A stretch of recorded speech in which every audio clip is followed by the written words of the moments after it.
आफ्रिकेत सुरू असलेल्या G20 देशांच्या परराष्ट्र मंत्र्यांच्या बैठकीदरम्यान आज डॉक्टर एस जयशंकर यांनी चीनचे परराष्ट्र मंत्री वांग यी यांच्याशी द्विपक्षीय चर्चा केली। भारत चीन संबंधांच्या प्रगतीबद्दल यावेळी प्रामुख्यानं चर्चा झाली। वैश्विक ध्रुवीकरणाच्या काळात G20 देशांचं हित सुरक्षित ठेवण्यात चीन आणि भारताच्या भूमिकेचं महत्त्व त्यांनी यावेळी अधोरेखित केलं। नोव्हेंबर 2024 मध्ये याआधी दोन्ही मंत्र्यांच्या झालेल्या बैठकीनंतर उभय राष्ट्रांमधील संबंधात झालेल्या सुधारणाही त्यांनी यावेळी त्याचा उल्लेख केला। त्याआधी जोहान्सबर्ग इथं G20 देशांच्या परराष्ट्र व्यवहार मंत्र्यांच्या बैठकीत डॉक्टर एस जयशंकर यांनी भारताची भूमिका मांडली।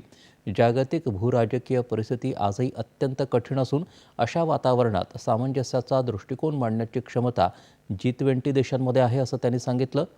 सर्वच देशांसाठी आपले राष्ट्रीय हितसंबंध महत्त्वाचे आहेत, तसाच जागतिक भूराजकीय परिस्थितीचा विचारही महत्त्वाचा असायला हवा असं जयशंकर यावेळी म्हणाले। गाझा शांतता कराराचं स्वागत करत युक्रेन संघर्षावरही संवादातून मार्ग निघावा अशी अपेक्षाही जयशंकर यांनी व्यक्त केली।